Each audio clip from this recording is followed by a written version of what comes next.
What would you do if you received court papers accusing you of abusing your daughter? But she's been dead for 6 years. That's exactly what happened to Rebecca Carter, and the truth behind these charges will shock you. Someone close to her was willing to destroy a child's memory for $5 million. But who and why now? This is a story about greed, betrayal, and a mother's fight to protect her daughter's legacy from beyond the grave. They say the dead can't speak. But what if someone spoke in their name to destroy you? The rain was coming down hard against my apartment windows that Tuesday evening in Brooklyn. I could hear it drumming against the glass as I fumbled with my keys, my laptop bag sliding off my shoulder for the third time. Another business trip, another week of hotel rooms and conference calls that all blurred together into one exhausting routine.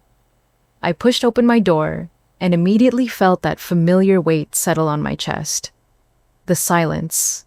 It hit me every single time I came home to this empty apartment. 6 years, and I still expected to hear little feet running down the hallway. Still expected to see a gap-toothed smile greeting me at the door. But there was nothing. Just the hum of the refrigerator and the distant sound of my neighbor's television through the thin walls. I dropped my bag by the door and kicked off my heels, feeling the cold hardwood floor against my stockings. The apartment looked exactly as I'd left it. Clean, organized, sterile. Everything in its place. No toys scattered across the living room floor. No crayon drawings taped to the refrigerator. No evidence that a child had ever lived here at all. I walked to the kitchen and put the kettle on, going through the motions of my after-travel routine. Check the thermostat. Water the plants. Sort through the mail that had piled up on my kitchen counter. Bills. Junk mail. A credit card offer I'd never use. And then at the bottom of the stack, a thick manila envelope with the official seal of Kings County Court in the corner. My heart did a little skip. Legal mail was never good news. Probably some jury duty notice I'd have to get out of because of work.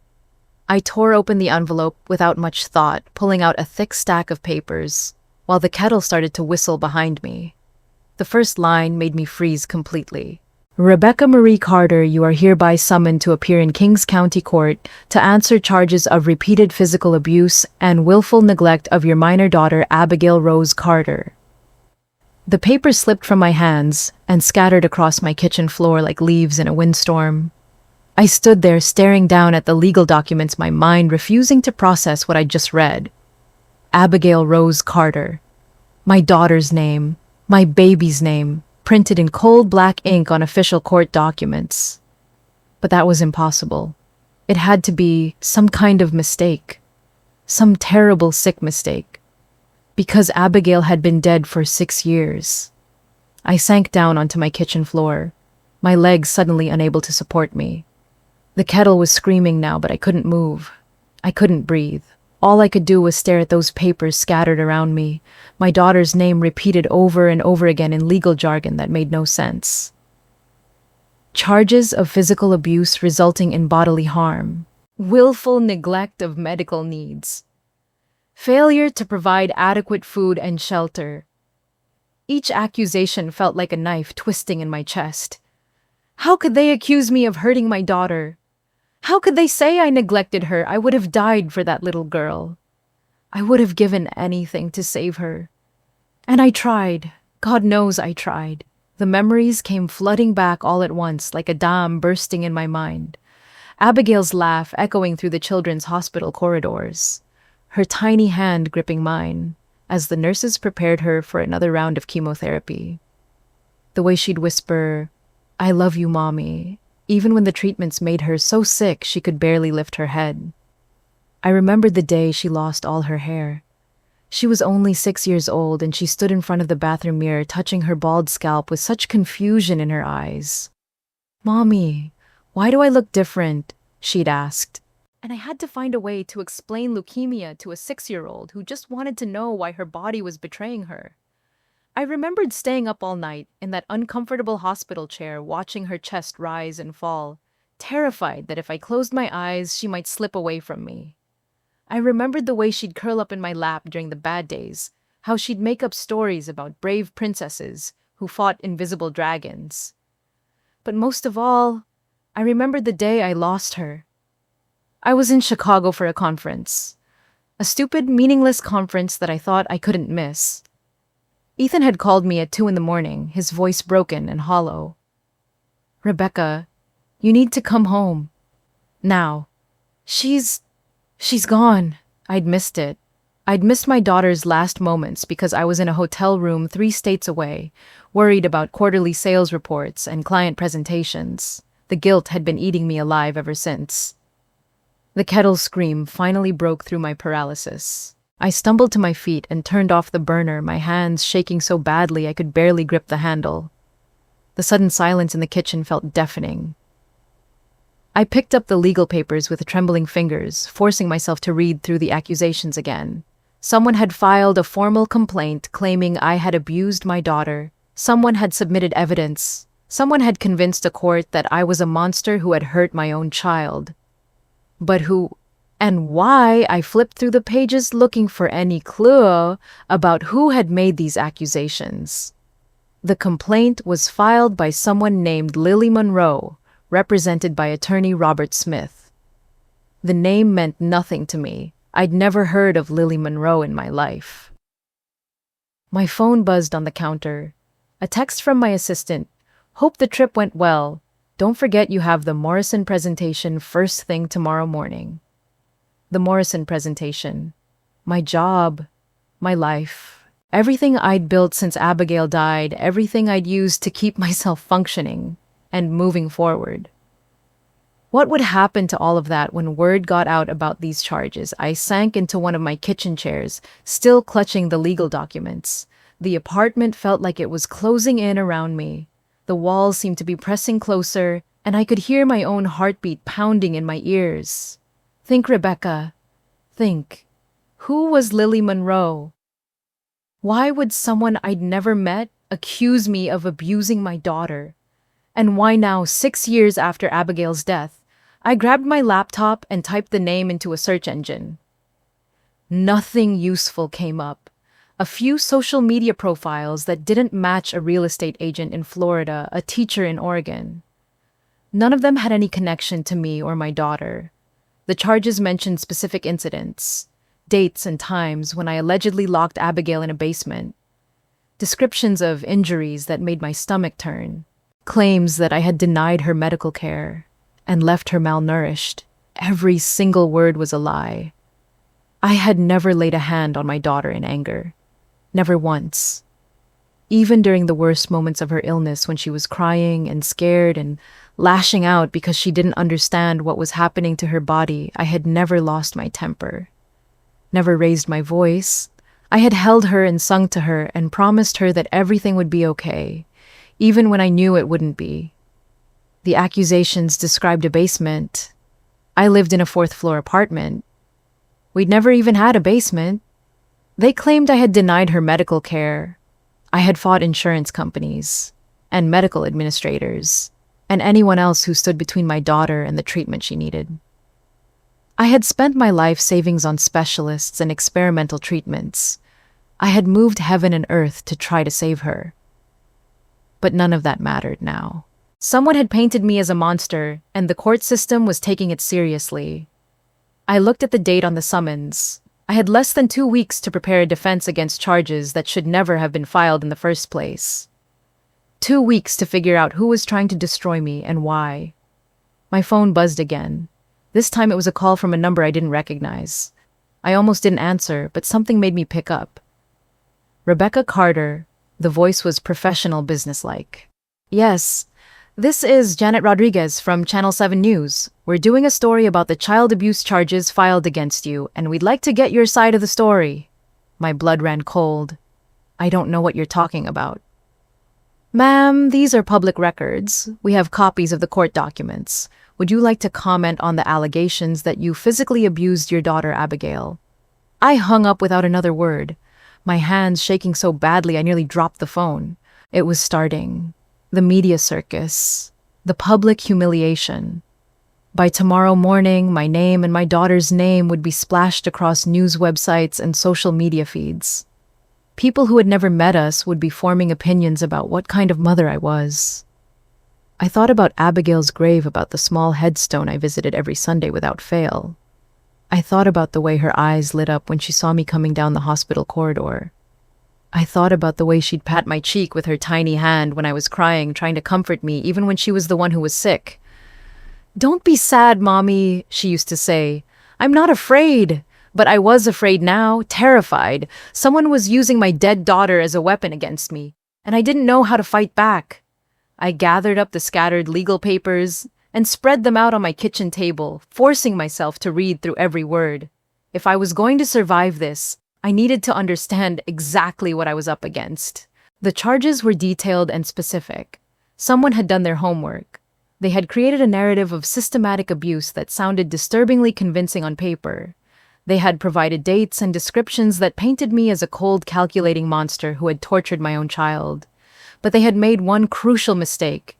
They had accused me of abusing a little girl who had died 6 years ago. A little girl who had been surrounded by doctors and nurses and social workers throughout her illness. A little girl whose every moment had been documented in medical records and hospital logs. A little girl who had been loved beyond measure, right up until the moment she took her last breath. I picked up my phone and started scrolling through my contacts. I needed a lawyer. I needed someone who could help me figure out who was behind this and why they were trying to destroy me. But more than that, I needed to protect Abigail's memory. She had suffered enough in her short life. She didn't deserve to have her name dragged through the mud in some sick game I didn't understand. Outside, the rain continued to fall against my windows. The apartment felt colder now, lonelier. I made myself a cup of tea and sat at my kitchen table, staring at the legal documents that had turned my world upside down. Tomorrow, I would start fighting back. I would find out who Lily Monroe was and why she had done this to me. I would clear my name and my daughter's name, no matter what it took. But tonight, I just sat in my empty apartment and remembered the sound of my daughter's laughter. I remembered the way she used to dance around the living room to her favorite songs, even when she was weak from chemotherapy. I remembered the way she'd fall asleep in my arms, trusting me to keep her safe. I had failed to save her from the cancer that took her life, but I wouldn't fail to save her from the lies that someone was trying to spread about us now. The dead can't speak for themselves. But I could speak for Abigail, and I would make sure the world knew the truth about who she really was. My beautiful, brave little girl who had faced death with more courage than most adults ever manage in their entire lives. Someone was trying to destroy me by destroying her memory, but they had picked the wrong mother to mess with. This was just the beginning. I didn't sleep that night. How could I? Every time I closed my eyes, I saw those legal documents. Every time I drifted off, I'd wake up in a cold sweat, wondering if this was all some horrible nightmare. But it wasn't. The papers were still there on my kitchen table when the morning light filtered through my blinds. My alarm went off at 6 a.m., the same time it had every weekday for the past 3 years. I'd become a creature of habit since Abigail died. Routine was the only thing that kept me functional. Get up, shower, coffee, check emails, head to the office. Repeat. People at work called me the machine behind my back. I knew because Anna Wu, my junior sales associate, had accidentally let it slip during a team meeting once. She'd turned bright red and apologized, but I just shrugged it off. They weren't wrong. I had become mechanical, efficient, emotionless. It was easier that way. I stood in my shower that morning, letting the hot water wash over me, and tried to figure out how I was going to face another day of pretending everything was normal. How was I supposed to walk into that office and give my Morrison presentation when my world was falling apart? But that's what I did, because that's what machines do. They keep running until someone pulls the plug. I got dressed in my standard work uniform. Navy blazer, white blouse, pencil skirt. The armor I wore to convince the world that Rebecca Carter had her life together. I grabbed my laptop bag and the legal documents, stuffing them into a manila folder I could hide in my briefcase. The subway ride to Manhattan was the same as always. Crowded. Anonymous. Perfect for someone who didn't want to be seen or noticed. I found a seat in the corner and pulled out my phone, scrolling through news websites to see if the story had broken yet. Nothing. Yet. My office building loomed ahead of me as I emerged from the subway station. 47 floors of glass and steel housing one of the most successful pharmaceutical companies on the East Coast. I'd been working there for 8 years, climbing the ladder one presentation at a time. I'd started there when Abigail was still healthy, back when I thought the biggest challenge in my life would be balancing work and motherhood. Back when I had no idea that cancer could steal everything from you in the span of 18 months. The elevator ride to the 32nd floor felt longer than usual. I caught my reflection in the polished steel doors and almost didn't recognize myself. When had the lines around my eyes gotten so deep? When had my face become so hollow? Rebecca. Anna Wu's voice cut through my thoughts as I walked past her cubicle. How did the Chicago trip go? Anna was 26, ambitious, and had that kind of optimistic energy that reminded me of who I used to be. Before, she'd been working under me for about a year, and despite my best efforts to keep our relationship strictly professional, she'd somehow wormed her way past my defenses. Not that I'd ever admit it. Fine, I said, not stopping. Morrison presentation is in 20 minutes. I know, I helped you prep it, remember? She fell into step beside me carrying a stack of folders. But how are you doing? You look tired. I know. I pushed open the door to my office and set my briefcase down on my desk. Long flight. Anna lingered in my doorway and I could feel her studying me. She had this annoying habit of actually caring about people's well-being. It made her a terrible salesperson, but a decent human being. Rebecca, can I ask you something? I looked up from my computer screen. If it's about the Morrison account, yes. If it's personal, no. She shifted uncomfortably. It's just, you've seemed different lately, more distant than usual, and that's saying something. I stared at her for a long moment. Anna knew almost nothing about my personal life. None of my colleagues did. As far as they were concerned, Rebecca Carter was a successful single woman who lived for her work. They didn't know about Abigail. They didn't know about the divorce. They didn't know about the empty apartment I went home to every night. I'm fine, Anna, just focused on work. You're always focused on work. But lately, it's like you're... She paused, searching for the right words. It's like you're running from something. If only she knew. I have a presentation to give, I said, turning back to my screen. We can discuss my psychological state later. She sighed and walked away, leaving me alone with my thoughts and the weight of those legal documents burning a hole in my briefcase. The Morrison presentation went smoothly. It always did. I could pitch pharmaceutical products in my sleep at this point. Revenue projections, market penetration, competitive analysis. It was all just numbers and charts and corporate buzzwords that rolled off my tongue without any real thought. Mr. Morrison signed the contract. Another victory for Rebecca Carter Pharmaceutical Sales Machine. But as I shook his hand and watched him leave the conference room, all I could think about was Abigail, about how she used to pretend to be a doctor when she was feeling well enough to play, how she'd line up her stuffed animals and give them checkups with her toy stethoscope. Dr. Abigail will make you feel better, she'd say in that serious little voice of hers. The irony wasn't lost on me. Here I was making millions of dollars selling medications to help sick people when I couldn't even save my own daughter. After the meeting, I retreated to my office and closed the door. I needed to make some phone calls. I needed to find a lawyer who could help me figure out what the hell was happening to my life. But first, I did what I always did when the weight of everything became too much to bear. I opened the bottom drawer of my desk and pulled out a small wooden box. Inside was a collection of things I couldn't bring myself to throw away. Hospital bracelets, a lock of blonde hair from before the chemotherapy, a drawing Abigail had made of the two of us holding hands under a rainbow, and a photo. It was taken during one of her good days, about a month before she died. She was sitting in her hospital bed, bald head, covered by a bright pink beanie, grinning at the camera with that gap-toothed smile that could light up the entire oncology ward. I was beside her, my arm around her tiny shoulders, trying to smile even though I knew we were running out of time. She looked so small in that hospital bed, so fragile, but her eyes were still bright, still full of that spark that made her uniquely Abigail. "Mommy, take a picture," she'd said. "I want to remember this day forever." I touched the photo gently the way I'd touched her face that last night in the hospital. Before I'd gotten on that plane to Chicago. Before I'd chosen work over being there when she needed me most. The guilt was like a physical weight in my chest. It had been there for 6 years, growing heavier every day. The what-ifs and should-haves that played on an endless loop in my mind.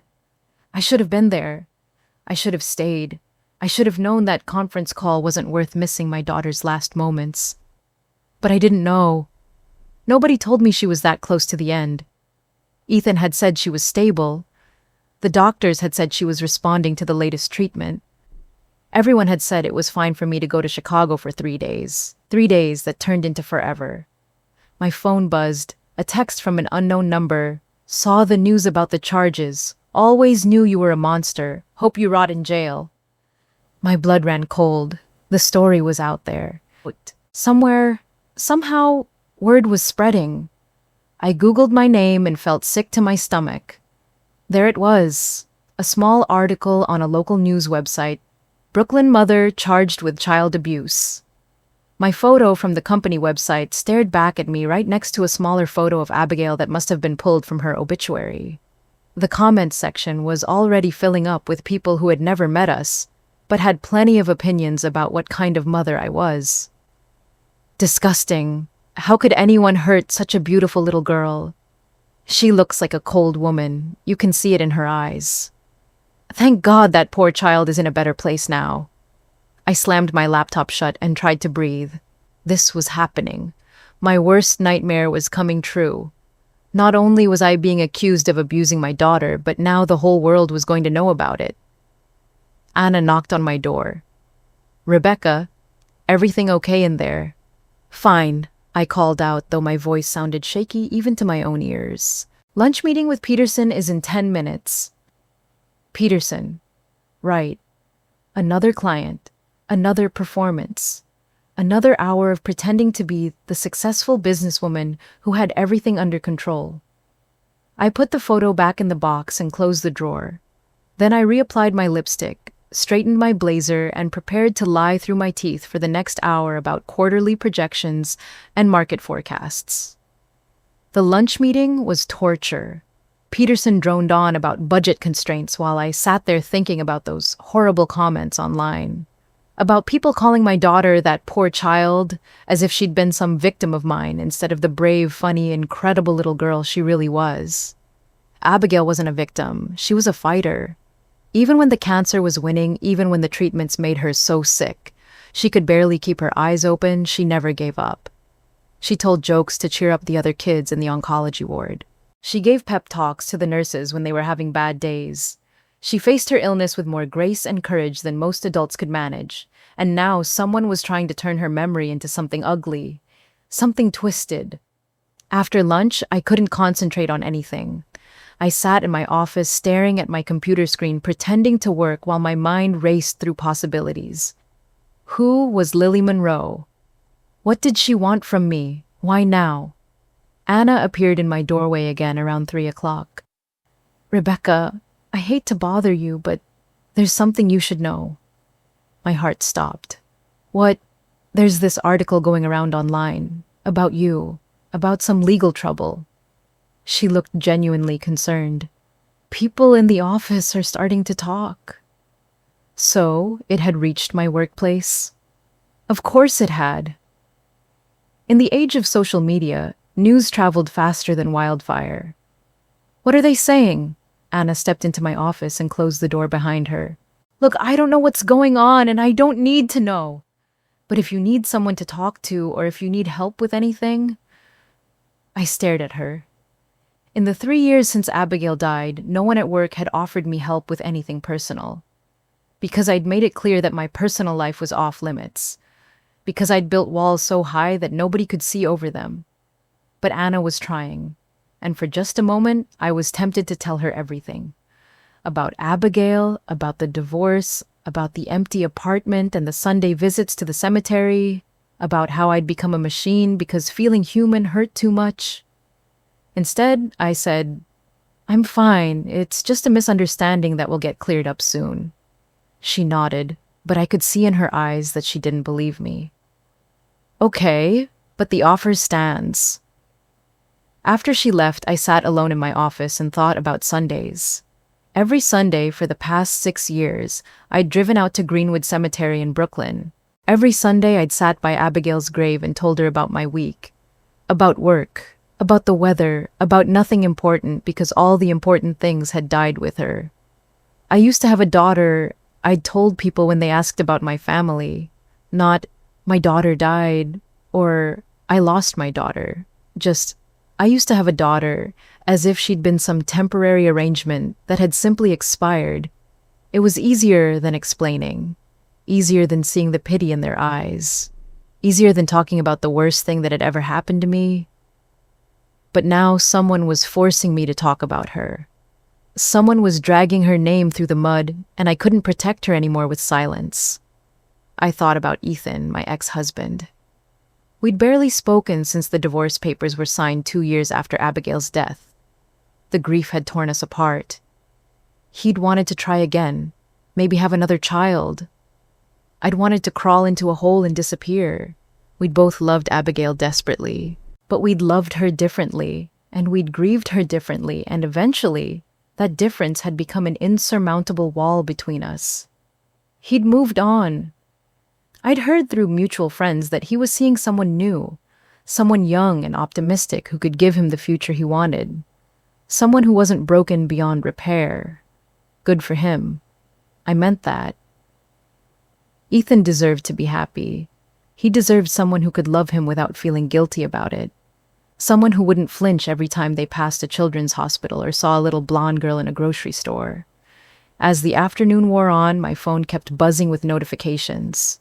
More news articles, more social media posts, more strangers weighing in on my life and my daughter's death. I turned off my phone and tried to focus on work, but it was useless. How was I supposed to care about profit margins when someone was systematically destroying everything I had left? At 5 o'clock, I packed up my things and prepared to leave the office. The elevator ride down felt like a walk to the gallows. I could feel people staring at me, whispering. The story was spreading, and soon everyone would know about the charges. The subway ride home was a blur. I kept my head down, my phone off my thoughts, focused on just getting through the next few hours. But as I climbed the stairs to my apartment building, I knew there was only one place I needed to be. I didn't even go upstairs to change clothes. I got back in my car and drove straight to Greenwood Cemetery. The sun was starting to set as I walked through the gates, casting long shadows across the headstones. I knew the way by heart, third row from the main path underneath the old oak tree that Abigail would have loved to climb if she'd been healthy enough. Her headstone was simple, pink granite with white lettering. Abigail Rose Carter, beloved daughter, she danced with angels before she flew away with them. I'd chosen those words carefully. They captured who she was, a little girl who literally danced around her hospital room even when she was dying, a little girl who brought light into the darkest places. I sat down in the grass beside her grave, not caring that my work clothes would get dirty. The cemetery was quiet, except for the sound of wind through the trees and distant traffic from the highway. "Hi, baby," I whispered. "I'm sorry I'm not here on Sunday. I know I usually wait, but something happened." I told her about the charges, about the accusations, about how scared I was that people would believe the lies someone was telling about us. "I don't know who's doing this or why," I said, "but I promise I'm going to figure it out. I'm going to make sure everyone knows the truth about you, about how brave you were, about how much joy you brought into the world even when you were fighting for your life." The wind picked up, rustling the leaves above my head. For just a moment, I could almost hear her voice. "Don't be sad, Mommy. I'm not afraid." But I was afraid, more afraid than I'd ever been in my life. Someone was using my daughter's memory as a weapon against me. Someone wanted to destroy not just my reputation, but the last connection I had to the most important person I'd ever loved. I stayed at the cemetery until it was almost dark, talking to Abigail the way I'd talked to her when she was alive, telling her about my day, asking for her advice, pretending just for a little while that death hadn't separated us. When I finally got home, there were 3 missed calls from reporters and a stack of messages under my door from neighbors who'd seen the news. I threw them all away without reading them. Tomorrow, I would start fighting back. I would find a lawyer. I would investigate this Lily Monroe. I would do whatever it took to clear my name and protect my daughter's memory. But tonight, I just sat in my empty apartment and remembered what it felt like to be a mother, to have someone who needed me, to have a reason to get up in the morning that had nothing to do with work or success or proving anything to anyone. I missed her so much it felt like drowning. Every single day for 6 years, I'd missed her. But tonight, with these horrible accusations hanging over my head, I missed her in a way that felt like it might actually kill me. Because she wasn't here to hug me and tell me everything would be okay. She wasn't here to pat my cheek with her tiny hand and make me laugh despite everything. She was gone, and someone was trying to make sure that even her memory would be taken away from me too. But they'd picked the wrong mother to mess with, because I might be broken. I might be a machine. But I was still Abigail Carter's mother, Carter's. And mothers protect their children, even after death. Monday morning came too fast, and not fast enough. I'd spent the entire weekend alternating between panic attacks and obsessive internet searches, trying to figure out who Lily Monroe was and why she wanted to destroy my life. I found nothing. It was like she didn't exist, but the charges against me were very real. They'd been covered by 3 more news outlets over the weekend, each article more sensationalized than the last. Brooklyn executive accused of horrific child abuse. Mother allegedly tortured daughter before her death. 6 years later, justice for Abigail Carter. Justice for Abigail Carter. As if I was the one who had wronged her. As if I wasn't the mother who had held her hand through 18 months of chemotherapy, radiation, and experimental treatments that made her sicker than the cancer itself. I stood in front of my bathroom mirror that Monday morning, applying concealer under my eyes and trying to make myself look human, professional, like someone who had her life together instead of someone whose world was crashing down around her. The face staring back at me looked hollow, haunted, but I'd perfected the art of wearing masks. This was just another performance. I chose my armor carefully, a charcoal gray suit that made me look authoritative, pearl earrings that suggested respectability, red lipstick that said I wasn't backing down. If I was going to war, I needed to look the part. The subway ride to work felt different this time. Every person who glanced in my direction made me wonder if they'd seen the news, if they knew who I was, if they believed what they'd read about me. A woman across from me was reading the New York Post, and I could see a small headline on page 6, "Child abuse charges rock Brooklyn." My stomach lurched, but I forced myself to keep breathing, to keep moving forward, to keep pretending this wasn't happening. The elevator in my office building felt like a cage. I watched the numbers climb, 23rd floor, 24th, 25th, and tried to prepare myself for what I'd face when those doors opened. Would everyone know? Would they stare? Would they whisper? The 32nd floor looked exactly the same as always. Same gray carpeting, same motivational posters about teamwork and excellence, same hum of productivity that had been the soundtrack to my life for 8 years. But everything felt different, charged, like the air before a thunderstorm. Rebecca, my boss director Helen Marshall appeared at my elbow before I'd even made it to my office. "I need to see you, now." Her voice was clipped professional, but I could hear the underlying tension. She knew. Of course she knew. I followed her into her corner office, the one with the floor-to-ceiling windows that looked out over Manhattan. I'd always admired that view, had always imagined that one day I might have an office like this. That seemed like a lifetime ago now. Helen closed the door behind us and gestured for me to sit. She didn't offer coffee, She didn't make small talk. She just folded her hands on her desk and looked at me with the expression of someone trying to solve a particularly unpleasant problem. Rebecca, I'm going to be direct. There are some very serious allegations being made against you. Allegations that could impact this company. I kept my voice steady. I'm aware of the situation, Helen, and I can assure you that the charges are completely false. That may be, but perception is reality in this business. We have clients who work with children's hospitals. We have partnerships with pediatric research foundations. This kind of publicity, she shook her head. It's a liability we can't afford. The words hit me like a physical blow. What are you saying? I'm saying you need to take a leave of absence, unpaid, until this matter is resolved. Helen, you've known me for 8 years. Do you really think I could hurt a child? Any child, let alone my own daughter? For just a moment, her professional mask slipped, and I saw something that might have been sympathy. What I think doesn't matter, Rebecca. What matters is what our clients think, what the media thinks, what the public thinks. I felt something cold and hard settle in my chest. So you're suspending me. I'm protecting the company.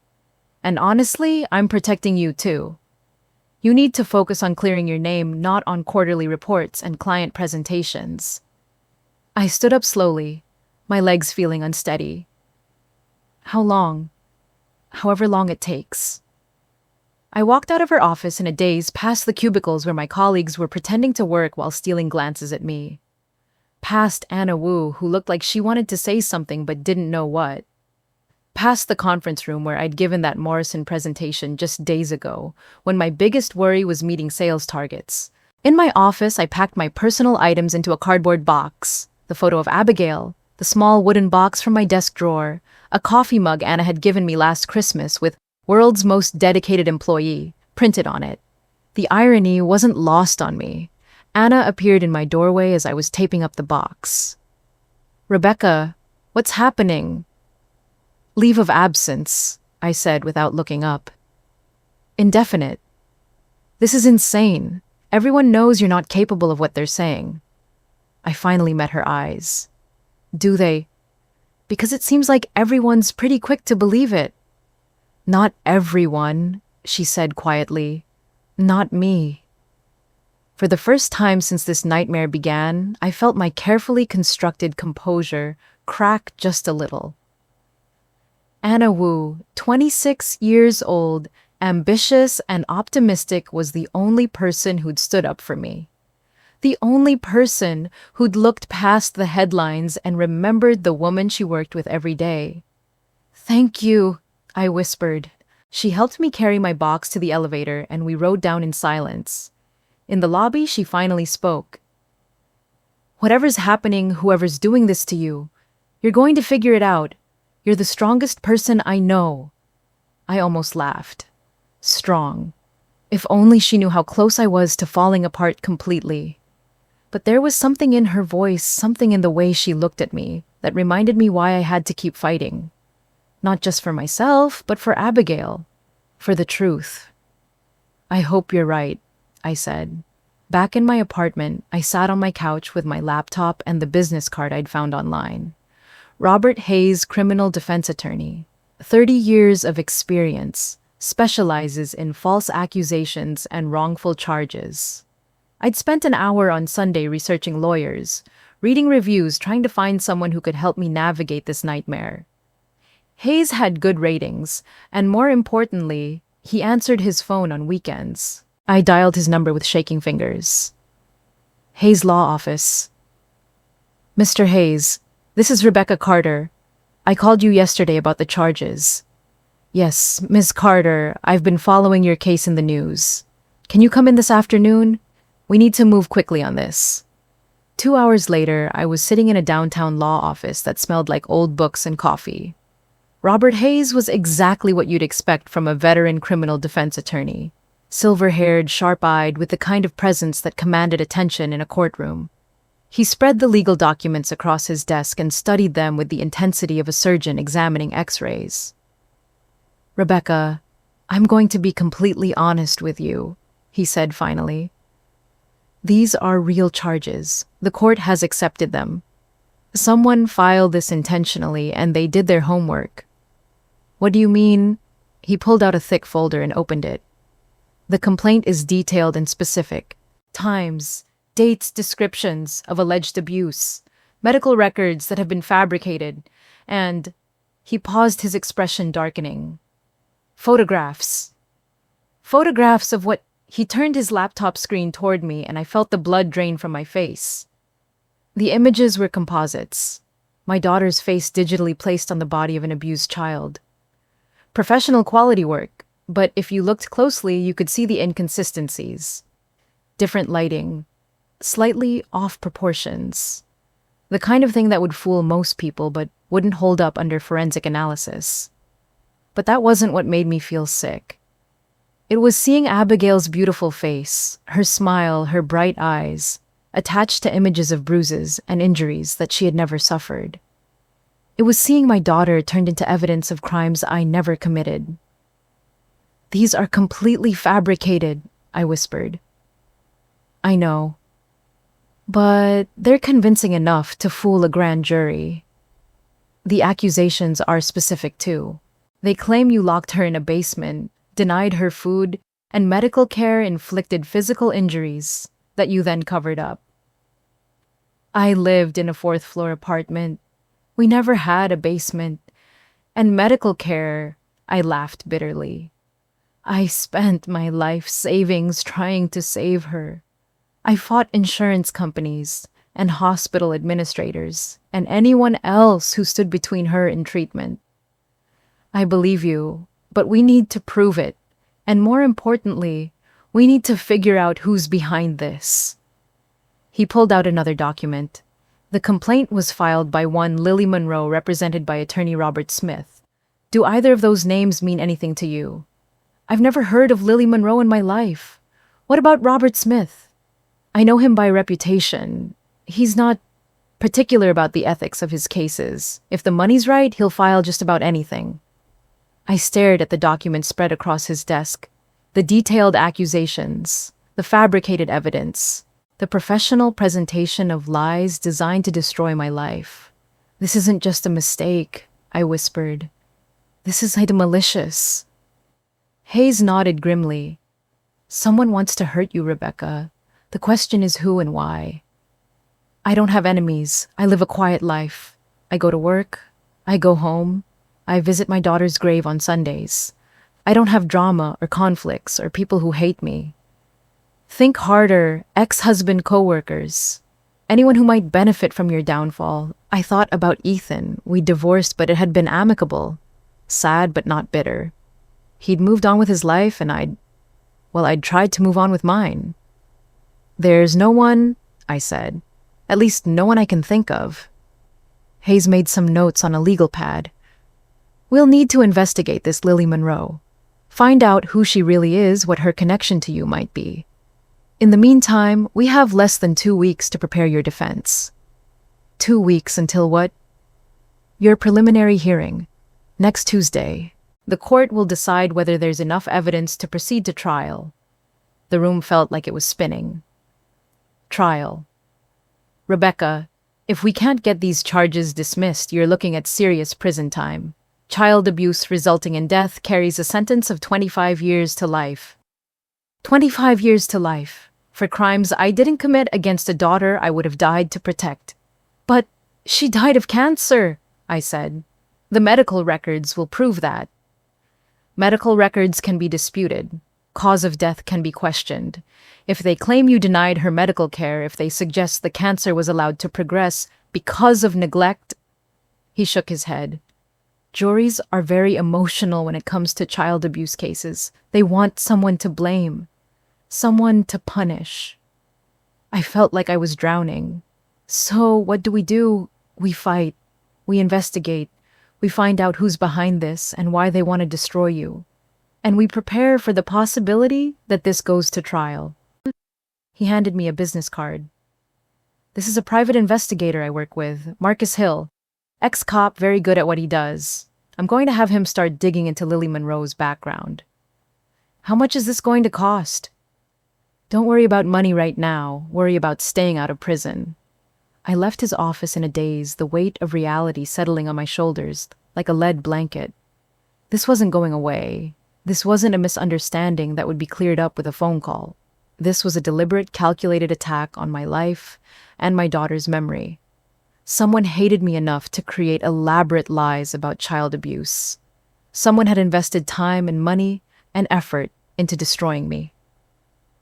But who I walked through downtown Brooklyn past shops and restaurants and people living their normal lives completely unaware that my world was ending. I thought about everyone I'd ever known, every interaction I'd ever had, trying to figure out who could possibly want to hurt me this badly. My phone buzzed. A text from an unknown number. You're going to pay for what you did to that little girl. Another buzz. Child killers don't deserve to walk free. Another. Hope you rot in hell. The story was spreading. The court of public opinion had already reached its verdict. As far as the world was concerned, I was guilty. I turned off my phone and kept walking past the cemetery where Abigail was buried, past the hospital where she died, past all the places that held memories of the daughter I'd loved more than life itself. Tuesday was 1 week away. 7 days to prepare for a hearing that could determine whether I spent the rest of my life in prison for crimes I didn't commit. 7 days to figure out who wanted to destroy me. 7 days to save myself and clear my daughter's name. I thought about what Anna had said, that I was strong, that I'd figure this out. I hoped she was right, because if I didn't, not only would I lose everything, but Abigail's memory would be forever tainted by lies. She'd be remembered not as the brave little girl who faced cancer with courage and grace, but as the victim of a mother who failed to protect her. That was unacceptable. Whatever it took, whoever was behind this, I was going to find the truth. My daughter deserved nothing less. The hunt for answers started now. Marcus Hill looked exactly like what you'd expect from an ex-cop turned private investigator. Weathered face, sharp eyes that missed nothing, and the kind of presence that made you sit up straighter without even realizing it. His office in Queens was a study in organized chaos, filing cabinets that had seen better days, a coffee machine that looked older than I was, and photographs covering every inch of wall space.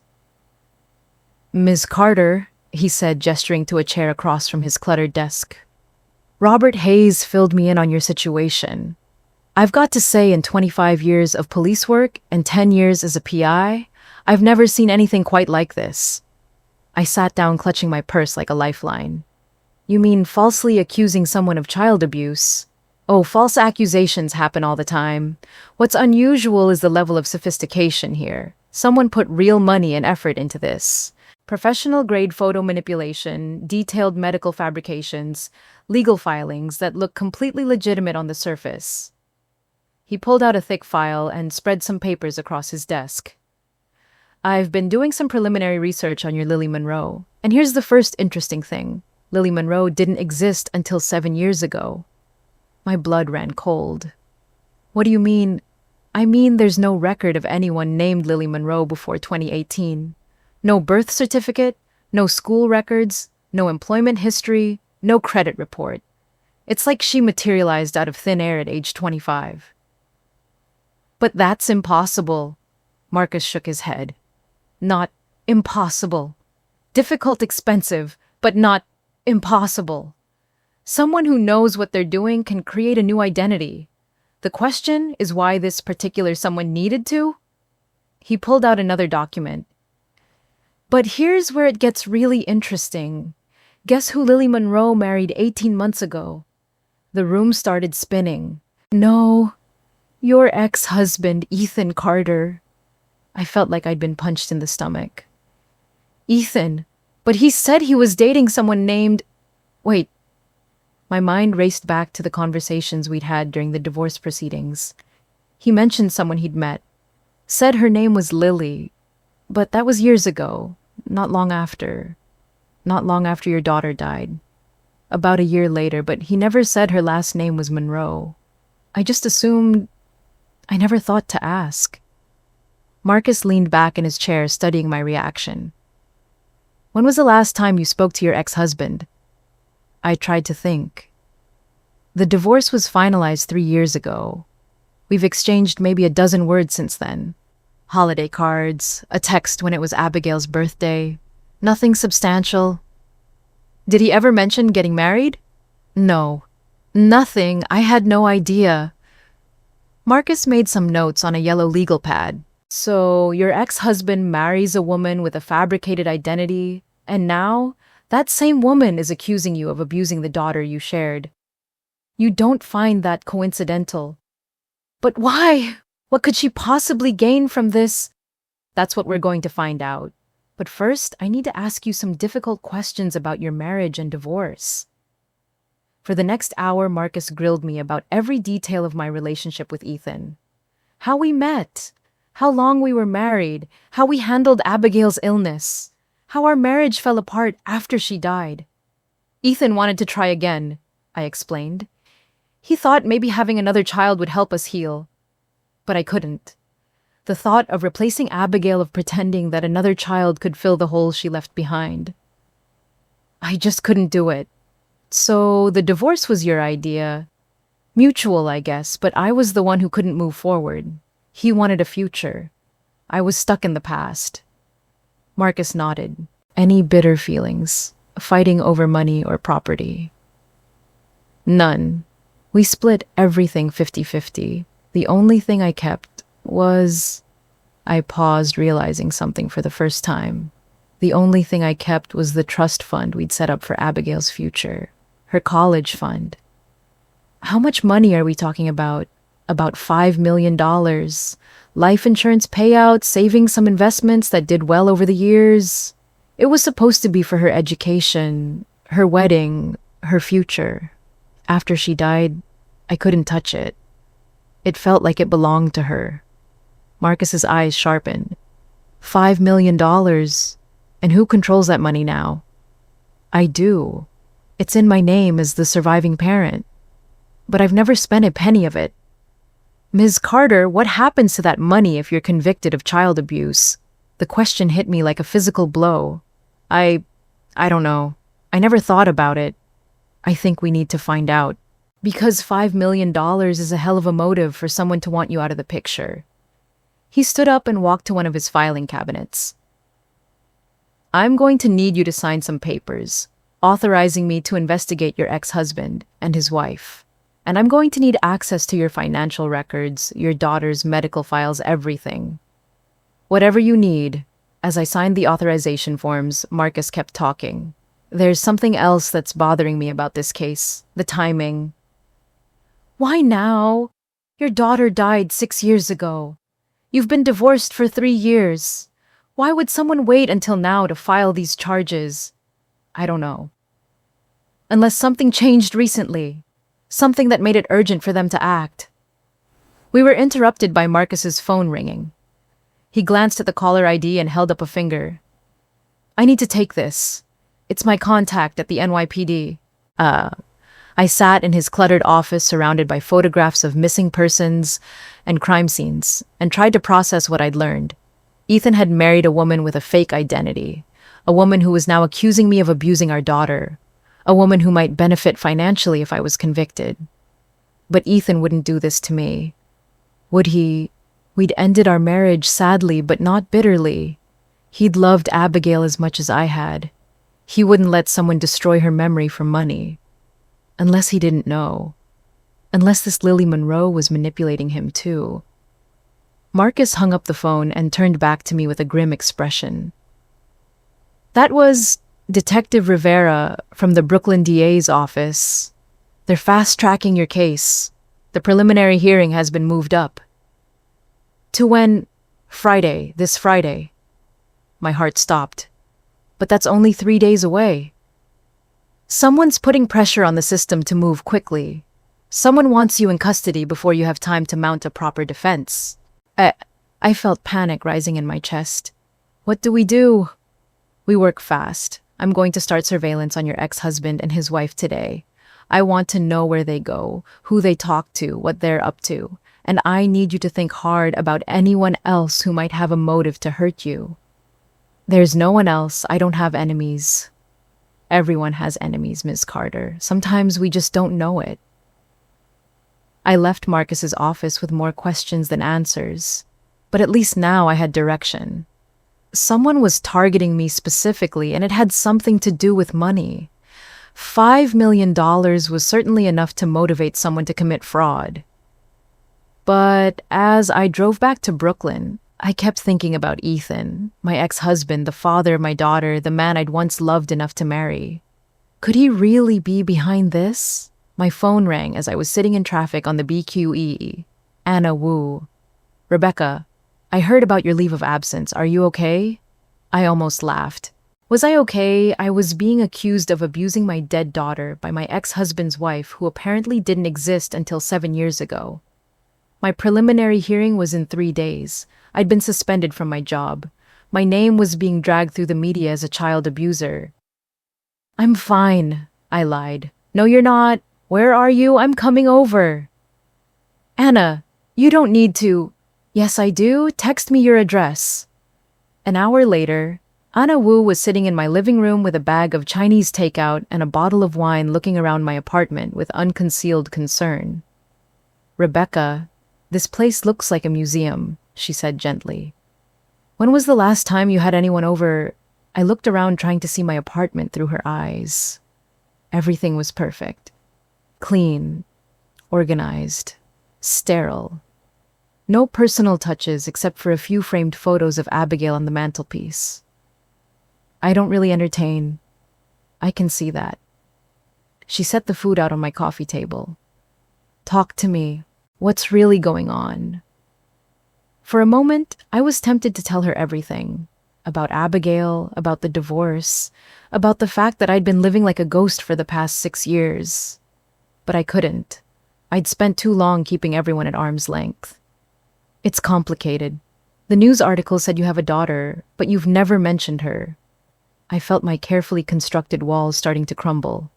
I used to have a daughter. Anna waited, not pushing, just letting me decide how much to reveal. Her name was Abigail. She died 6 years ago.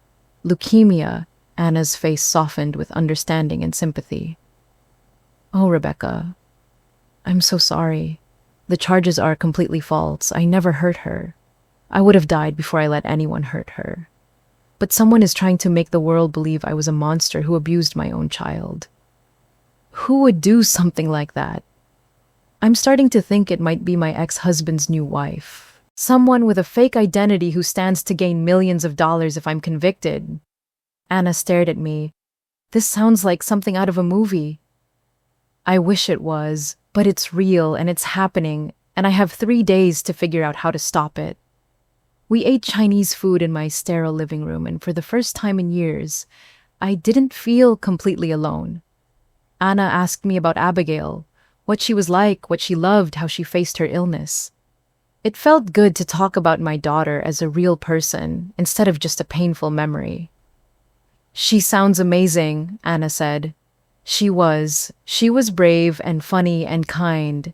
Even when she was dying, she was trying to take care of everyone else. The nurses, the other kids in the hospital, me and her father.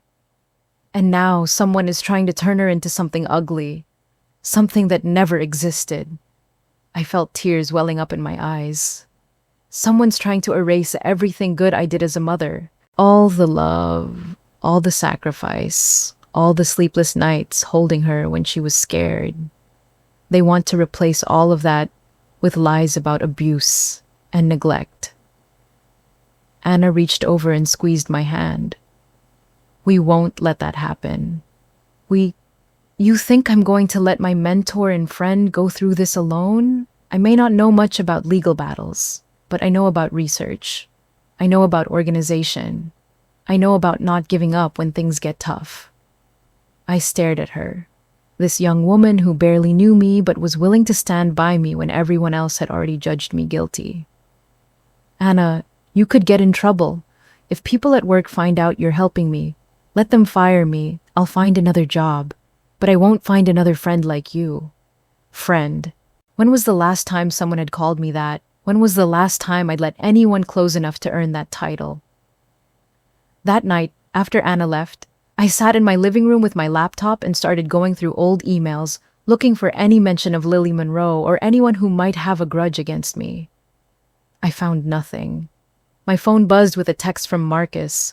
Ran the photos through forensic analysis. They're definitely fakes. Crude ones, too.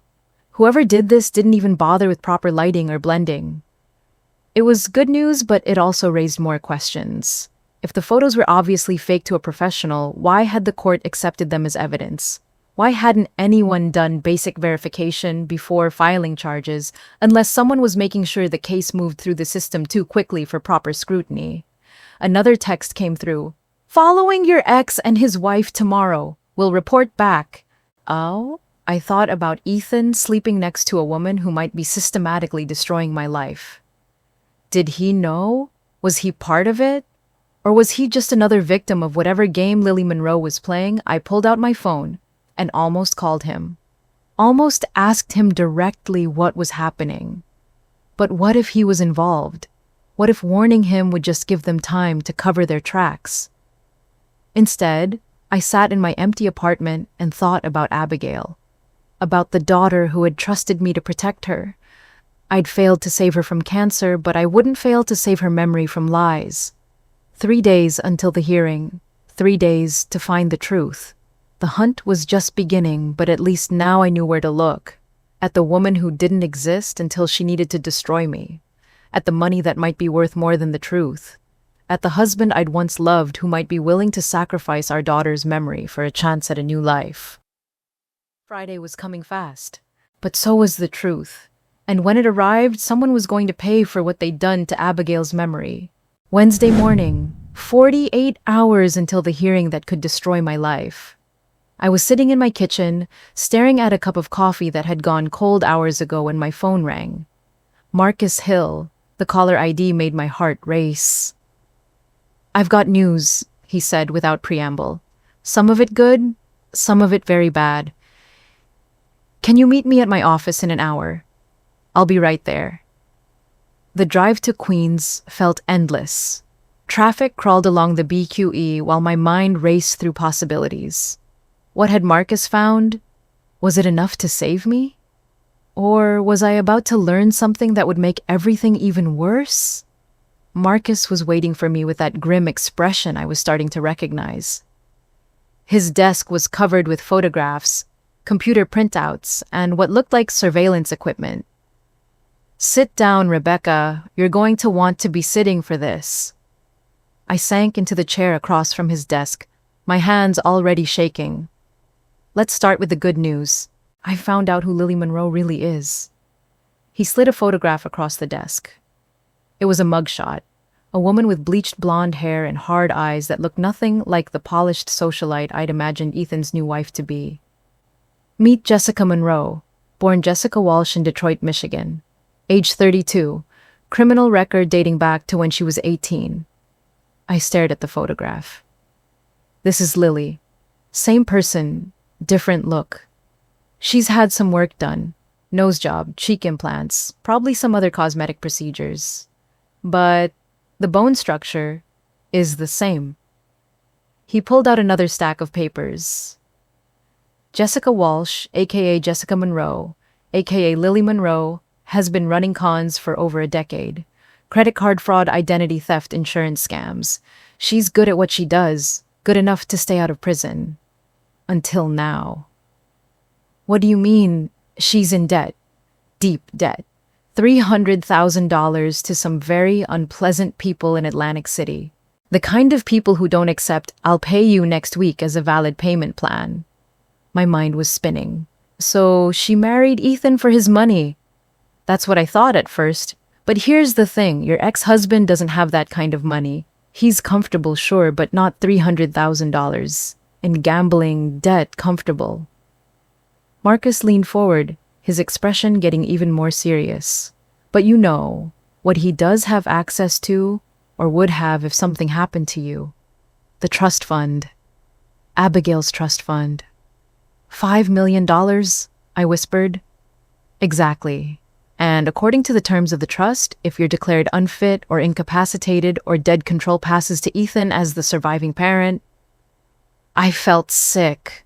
But Ethan doesn't know about her debts. He has no idea who she really is. Are you sure about that? The question hit me like a slap. Was I sure I'd assumed Ethan was innocent, that he was being manipulated? But what if I was wrong? What if he knew exactly who he'd married and why? I don't know, I admitted. I don't know anything anymore. Marcus pulled out a digital recorder and set it on the desk between us. This is where things get really ugly. I've been following Jessica and her lawyer, Robert Smith. Yesterday, I managed to get close enough to record a conversation they had at a coffee shop in Manhattan. He pressed play, and suddenly I was listening to voices I didn't recognize discussing my life like it was a business transaction. A woman's voice, sharp and calculating. The hearing's been moved to Friday. Smith thinks we can get her bound over for trial easily. A man's voice, older, tired. The photos are crude fakes. Any decent forensics expert will spot them in minutes. It doesn't matter. No one's going to look that closely at a preliminary hearing. The judge will see dead kid alleged abuse and rubber stamp the charges. And if she's convicted... When she's convicted, Ethan gets control of the trust fund, $5 million minus our cut. What about your husband? He's going to figure out something's wrong when his ex-wife goes to prison. The woman laughed, a sound like breaking glass. Ethan thinks I'm a saint. Poor little rich girl with a tragic past, trying to heal his broken heart. He has no idea I've been planning this since the day I met him. This is insane, Jessica. Using a dead kid to... The kid's been dead for 6 years. She's not going to care. And Rebecca Carter deserves everything she gets. Do you know how easy this woman's life has been? Successful career, beautiful apartment, millions of dollars sitting in a bank account she won't even touch. Meanwhile, I'm dodging loan sharks and sleeping with a man who still cries about his dead daughter. I felt something cold and sharp lodge itself in my chest. This woman, this stranger, was talking about Abigail like she was nothing. Like her death was just a convenient plot point in some scheme to steal money. The recording continued. If Rebecca's convicted, Ethan gets control of the $5 million trust fund. Split 3 ways, that's enough to solve all our problems. 3 ways. You, me, and the contact at the DA's office who's making sure this case moves through the system without too much scrutiny. Jesus, Jessica. You've bribed someone in the district attorney's office. Not bribed. Let's call it a consulting fee. $20,000 to make sure the right paperwork gets filed in the right order and nobody asks too many questions about the evidence. And what happens when they figure out the photos are fake? By then, she'll already be in custody. Public opinion will have convicted her. Even if the charges get dropped, eventually, her life will be ruined. She'll never get her job back, never recover her reputation. And Ethan will still have control of the money. What if she fights back? What if she hires a good lawyer? Robert Smith, attorney at law. 30 years of experience, they said. Specializes in false accusations and wrongful charges. The woman's voice dripped with sarcasm. What they don't mention is that he's under investigation by the state bar for ethics violations. Something about bribing witnesses and filing fraudulent documents. Smith's dirty. Smith's desperate. He needs money for his own legal defense, and he's not particular about where it comes from. $20,000 to file some paperwork and keep his mouth shut. He jumped at it. The recording ended with the sound of chairs scraping and footsteps walking away. I sat in Marcus's office, staring at the digital recorder, feeling like I'd been hollowed out from the inside. They'd used my daughter's death as a weapon against me. They'd turned her memory into a tool for stealing money. They used her, I whispered. They used Abigail as a tool for money. Marcus reached across the desk and squeezed my shoulder. I know this is hard to hear, but we've got them. This recording is evidence of conspiracy, fraud, bribery. We can take this to the FBI. Will it be enough to stop the hearing on Friday? It should be, but Rebecca, there's something else you need to know. I looked up at him, wondering what could possibly be worse than what I'd already heard. I followed them after the coffee shop. Jessica Monroe went to meet with someone at the Kings County District Attorney's office. Assistant DA Michael Chen. I couldn't get close enough to record their conversation, but the timing suggests he's the one who's been paid off. The prosecutor in my case is part of this. It looks that way, which means we can't trust the system to handle this properly. We need to go over their heads. Marcus started packing up the evidence: photographs, recordings, financial records. I'm calling a contact I have at the FBI. This is federal now. Wire fraud, racketeering, public corruption. They'll want to investigate. But the hearing is in 2 days. We'll get it postponed. With this evidence, we can probably get the charges dismissed entirely. I should have felt relieved. We had proof of the conspiracy. We had evidence that would clear my name and expose the people who had tried to destroy me. But all I felt was rage. Pure, white-hot rage at the woman who had called my daughter's death convenient, at the lawyer who had filed fraudulent charges for money, at the prosecutor who had taken bribes to railroad an innocent person, and underneath the rage a deeper pain, because somewhere in this web of lies and greed was Ethan, the man I'd once loved, the father of my daughter. Marcus, what about Ethan? How much does he know? Marcus hesitated. I don't know. The recording suggests Jessica has been manipulating him, but he married a woman 7 years younger than him, right after our daughter died. He never asked questions about her past.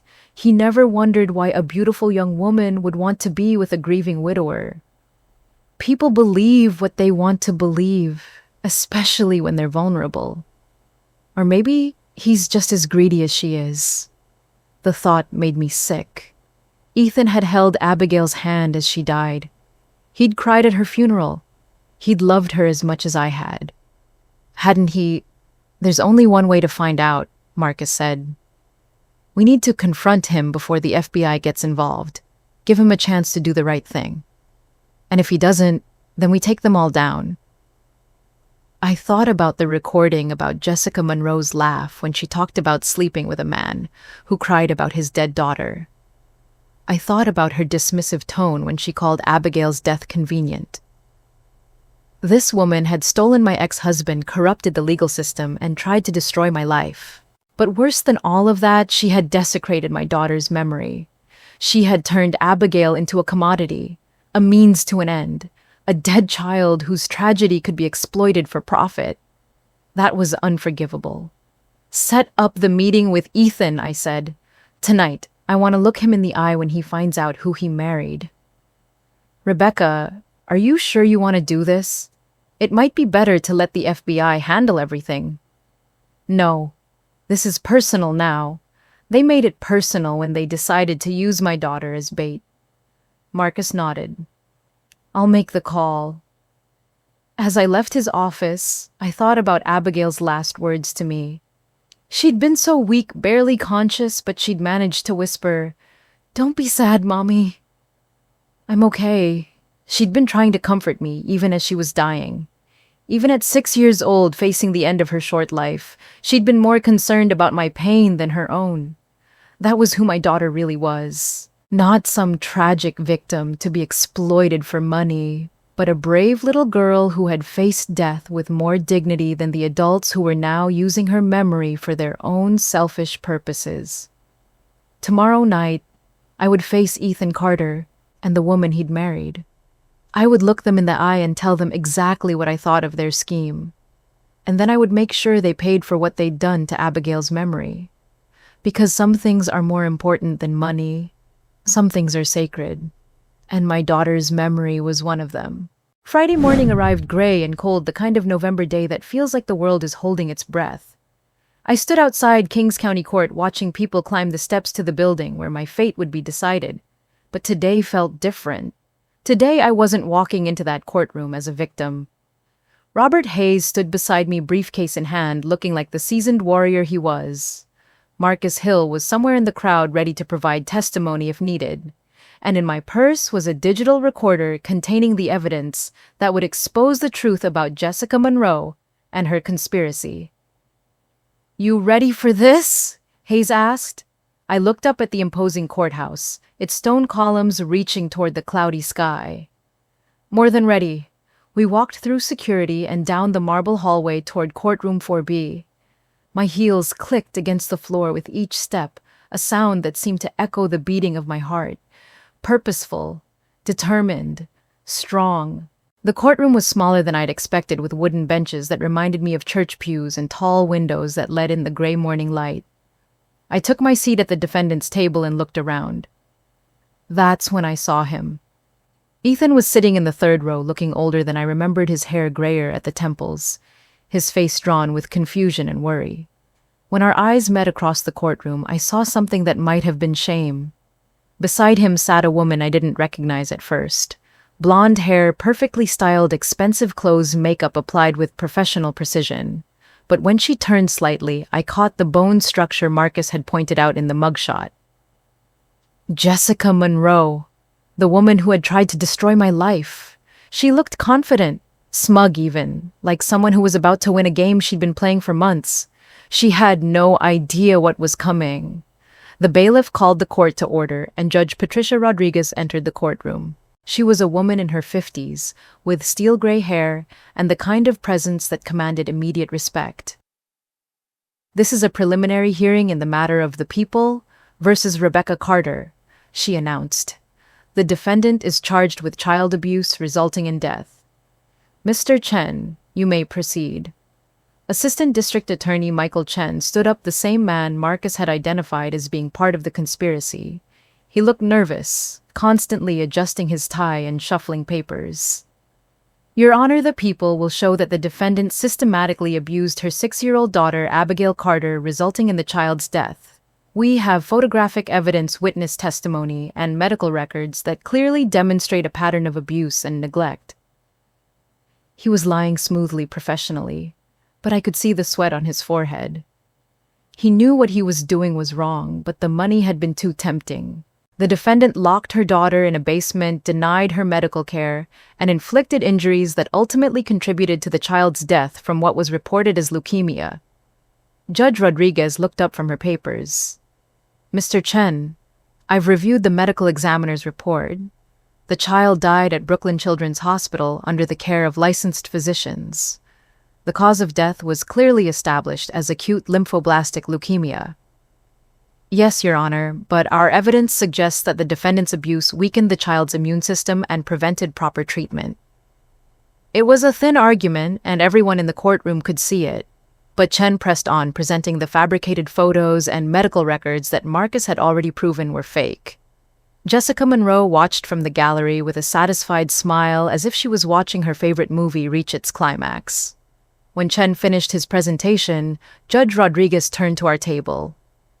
"Mr. Hayes, does the defense wish to respond?" Hayes stood up slowly, his movements deliberate and calm. "Yes, Your Honor. The defense has significant evidence that these charges are not only false, but part of an elaborate conspiracy to defraud my client and steal money from a trust fund established for the deceased child." A murmur went through the courtroom. Jessica Monroe's smile faltered slightly. "Mr. Hayes, that's a serious allegation," Judge Rodriguez said. "Yes, Your Honor, and I have serious evidence to support it." Hayes walked to the center of the courtroom, commanding attention like a veteran actor taking the stage. "Your Honor, the prosecution's case rests on fabricated evidence created by individuals who stand to benefit financially from my client's conviction. The photographs presented are crude digital composites. The medical records are forgeries. And the witness who filed the complaint is not who she claims to be." He gestured toward the gallery. "The woman sitting in the third row calling herself Lily Monroe is actually Jessica Walsh, also known as Jessica Monroe, a career criminal with a history of fraud and identity theft." Jessica's face went white. Ethan turned to stare at her, confusion and dawning horror in his eyes. "Furthermore," Hayes continued, "we have evidence that Ms. Walsh conspired with the prosecutor in this case and with attorney Robert Smith to fabricate these charges in order to gain control of a $5 million trust fund." Chen jumped to his feet. "Objection. These are baseless accusations." "Mr. Chen," Judge Rodriguez said sharply, You'll have your chance to respond. Continue, Mr. Hayes. Hayes nodded to Marcus, who was sitting in the back of the courtroom with a laptop computer. Your Honor, I'd like to present audio evidence of a conversation between Jessica Walsh and attorney Robert Smith recorded 3 days ago. The courtroom fell completely silent as Marcus connected his laptop to the court's audio system. The speakers crackled to life, and suddenly everyone could hear Jessica's voice cold and calculating as she discussed using my daughter's death to steal money. If Rebecca's convicted Ethan gets control of the $5 million trust fund, no one verifies anything. The kid's dead. It's just easy money. As the recording played, I watched Jessica Monroe's carefully constructed facade crumble. Her face went from white to gray to green. Her hands started shaking. The confident smirk disappeared, replaced by the look of someone who knew their world was ending. Ethan was staring at her in horror as if he was seeing her for the first time. When the recording reached the part where Jessica laughed about sleeping with a man who cried about his dead daughter Ethan, actually recoiled, physically moving away from her on the bench. The courtroom was so quiet you could hear people breathing. Judge Rodriguez's face was stone. Mr. Chen, do you have any response to this evidence? Chen looked like he wanted to crawl under his table and disappear. Your Honor, the prosecution needs time to investigate these allegations. Mr. Chen, the recording clearly indicates that you accepted money to expedite these charges without proper verification. Is that accurate? The question hung in the air like a sword. Chen opened his mouth, closed it, then sat down without saying another word. Judge Rodriguez turned to Hayes. Mr. Hayes, do you have additional evidence? Yes, Your Honor. Financial records showing payments from Jessica Walsh to both Robert Smith and Michael Chen, phone records documenting their communications, and forensic analysis proving that the photographs presented as evidence are digital composites. Hayes placed a thick folder on the judge's bench. Your Honor, my client has been the victim of an elaborate conspiracy designed to steal money by exploiting the death of her daughter. These charges should not only be dismissed, but the conspirators should be arrested immediately. Judge Rodriguez reviewed the documents for what felt like an eternity. The only sound in the courtroom was the rustling of papers and the quiet sobbing of Jessica Monroe, who had finally realized that her scheme had collapsed. Finally, the judge looked up. In 30 years on the bench, I have never seen such a blatant abuse of our legal system. The charges against Rebecca Carter are hereby dismissed with prejudice. She turned to the bailiff. Officer Martinez, please arrest Jessica Walsh, also known as Jessica Monroe, on charges of fraud, perjury, and conspiracy. Also, arrest attorney Robert Smith, who I understand is present in the building. The bailiff moved toward Jessica, but she was already standing, her legs shaky, her perfect makeup streaked with tears. And Mr. Chen, Judge Rodriguez continued, you are hereby suspended from appearing in my courtroom pending a full investigation by the State Attorney General's office. Chen slumped in his chair, his career effectively over. As Jessica was handcuffed and led from the courtroom, she looked back at me with pure hatred in her eyes. But there was something else there too. Fear. The knowledge that she would soon face the very real consequences of her actions. The courtroom slowly emptied, leaving just Hayes, myself, and Ethan, who sat alone on his bench looking like he'd aged 10 years in the past hour. After a long moment, he stood up and walked over to our table. Rebecca, he said quietly, I didn't know. I swear to you, I had no idea who she really was, or what she was planning. I looked at my ex-husband, this man I'd once loved enough to marry this man who had fathered my daughter. He looked broken, devastated by the realization that he'd been living with someone who could exploit a child's death for money. I know, I said finally. She was good at what she did. I'm sorry. I'm so sorry. If I had known... Just don't forget who Abigail really was, I told him. Don't let what happened here change your memories of her. He nodded, tears in his eyes. She was perfect. Our little girl was perfect. Yes, she was. 3 months later, I was standing in Greenwood Cemetery on a sunny February morning. The ground was covered with snow, and Abigail's headstone looked peaceful, under the bare branches of the oak tree. "Hi, baby," I said, kneeling down and brushing snow off the pink granite. "I have some news." I pulled out a letter from my purse. "Remember the trust fund, the money Daddy and I saved for your future? Well, I finally figured out what to do with it." The letter was from the Abigail Carter Foundation for Pediatric Cancer Research, officially established that morning with a $5 million endowment. It's going to help other kids who are fighting what you fought, kids who are scared and brave and beautiful just like you were. The wind picked up scattering snow across the cemetery grounds. For just a moment, I could almost hear her voice again. "That's good, Mommy. That's really good." Jessica Monroe was sentenced to 15 years in federal prison for fraud, conspiracy, and identity theft. Robert Smith was disbarred and sentenced to 10 years. Michael Chen was fired from the DA's office and sentenced to 5 years for accepting bribes. But the real victory wasn't their punishment. It was the fact that Abigail's memory had been cleared. She would be remembered not as the victim of abuse, but as the brave little girl who inspired a foundation that would help thousands of other children. Love is the only legacy that can't be stolen. And my love for my daughter, that was something no one could ever take away from me, no matter how hard they tried. The foundation would ensure that Abigail's legacy lived on, not in newspaper headlines or court documents, but in the lives of children who would receive better treatment, better care, better hope, because of the money that had been meant for her future. As I walked back to my car, I thought about going back to work on Monday. Anna Wu had called to tell me that my job was waiting for me, along with a formal apology from the company and a promotion to senior director. But more than that, I thought about the future, about the possibility of letting people into my life again, about maybe someday finding a way to be happy without feeling guilty about it. Abigail would have wanted that for me. She would have wanted me to live, not just survive. The dead can't speak for themselves, but love speaks for them. Love remembers, love endures, and love finds a way to turn even the worst tragedy into something that helps heal the world. That was my daughter's true legacy. Not the lies that had been told about her, but the love that would live on through the children who would be saved in her name.